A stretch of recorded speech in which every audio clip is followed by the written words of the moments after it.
Hi, I am Senator Diane Bellemare. I represent Quebec and the senatorial district of Alma.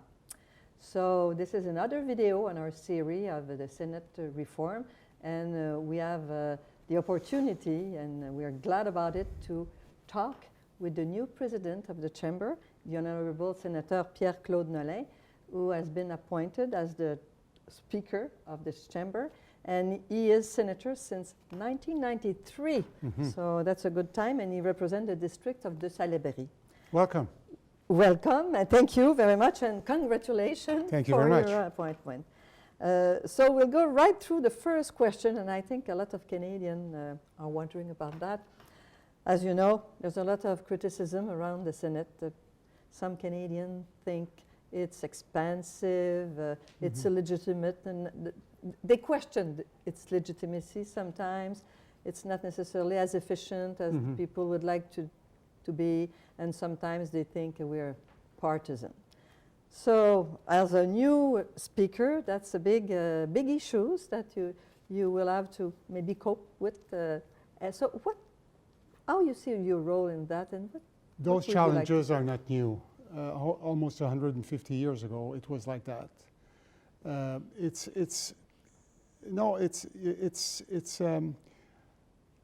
They are challenges, and let's take. There's nothing wrong when Canadians are asking us, what do you do? Why are you there? What's your job? And that's exactly what we have to do. We have to explain to Canadians where we're from, why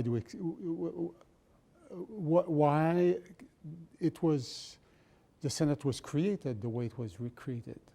So we have to explain that to Canadians. It's their money, it is their parliament, and it's their Senate. It's up to us to reach out to them and to reach out to Canadians to explain to answer all those questions. There's nothing wrong with Canadians asking us all those questions.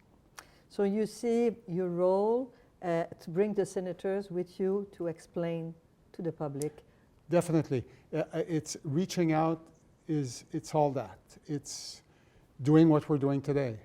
It is explaining to Canadians that why we are appointed, not elected. There's a reason for that. So we have to explain that, and more they will understand and listen to the raison d'être of the institution, I think they will come to the conclusion that 150 years ago, a group of, only man, the father of our confederation, came to the conclusion that's the only way that we can bring together a group of French Canadians and a group of Anglo-Canadians, forming a new country. Thank you. Now, you started a few months ago a big debate in the Senate by launching inquiries about the Senate reform. And I say to people who listen to us that they can go and read your speeches in our website. Could you summarize the main roles, the essential role of the Senate? I see 6 of those roles, 4 that are collective to all of us as an institution, and 2 that are more individual roles. Let's start with the 4. The first one being the obvious one, legislators. It's our responsibility to, as the Supreme Court mentioned less than a year ago, that we have to, we have a complementary role to the one of the House of Commons to calmly re-examine the legislation that is coming from the House of Commons.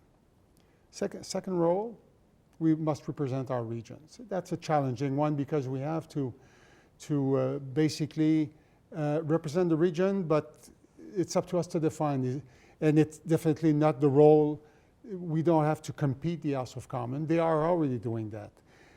So there's that, but we still have a responsibility to represent our regions because it was the reason why the institution was created. So we have to do that. Thirdly, so that was the second one. The third one, we have to defend and protect minority rights. That's a challenging one. It's crucial. It's part of our responsibilities because not many people are there to defend and argue for and to protect individual rights. And you think minority it's a big notion? It's not. It's a big notion, but it's a multitude of smaller groups being a small group of religious group in Newfoundland. I'm saying that because 15 years ago there was an important recommendation coming from Newfoundland to change the Constitution. In the Senate, it passed like a flash in the pan in the House of Commons, supporting the amendment. When it reached the Senate, we decided to say, well, did you have the approval of that smaller group, that minority? Well, we have surveys. What do you mean surveys? Global surveys? Yes. Not good enough. We think we need to be convinced that the majority in that group is supportive of what you are asking us. And we've said no. It went to the court, and the answer from the court said, well, you should have listened to the Senate because they told you what to do. Okay. And now it was it was corrected properly. Okay. So defending minority rights. The fourth one, question the government, to examine, like what you're doing in the Finance Committee. And it's so important. You cannot have a government asking for more than $200 billion every year, and basically asking you for a rubber stamp the request. No, Canadians are expecting more. It doesn't work. So to examine the government, to examine thoroughly what the government is doing with their money and your money and the money of Canadians. And that's crucial. So those are the four, let's say, global collective responsibilities. And I see two more.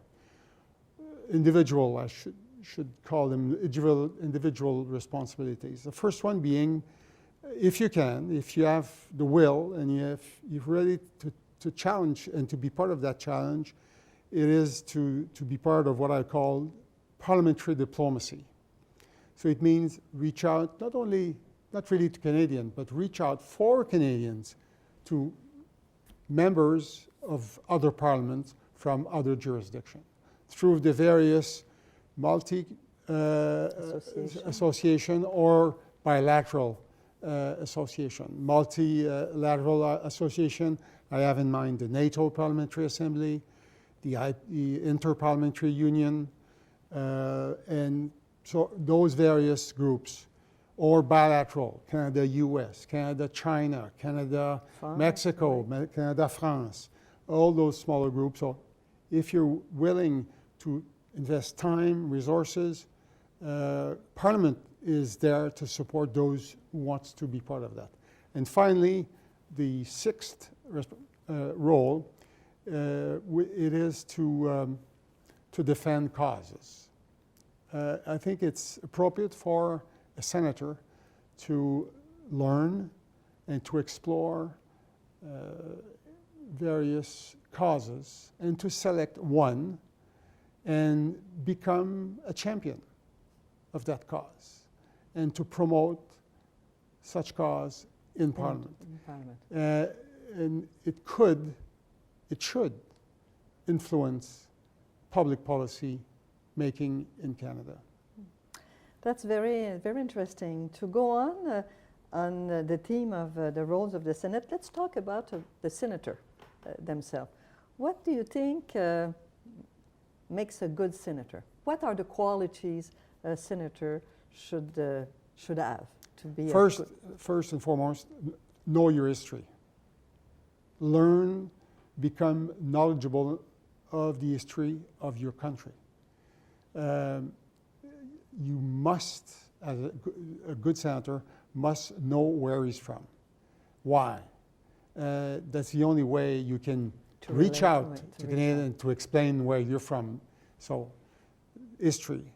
Secondly, I think it's important to understand your roles. The role that I just listed, yes. I think it's crucial that you really have a good understanding. And it's not evident. When you arrive, no, it's not evident. So But you have to really understand how to perform in those responsibilities. Thirdly, I think it's important to reach out to Canadians and to explain all that, to do what we're doing today. Mm-hmm. Reaching out to Canadians, explaining why we're there, what's our role, and at the end of the day, we're all doing that in their interest. Right, right. Do you have a message for Canadians to say, those who listen to us now? Canadians are bombarded by all kinds of messages about the Senate. Get rid of it, change it, elect the senators. I have nothing against all that. But before taking a path or saying yes or no to a proposal, make sure that you are informed. Don't buy off the shelf an easy answer. Look, 150 years ago, a bunch of men decided that it was good for Canadians to do this. They may add something. And even if they had women, they probably would have decided the same thing. Well, you know what? When you read the history of Mr. Brown, who was a defender of the rep BIPOC principle, a member from Ontario,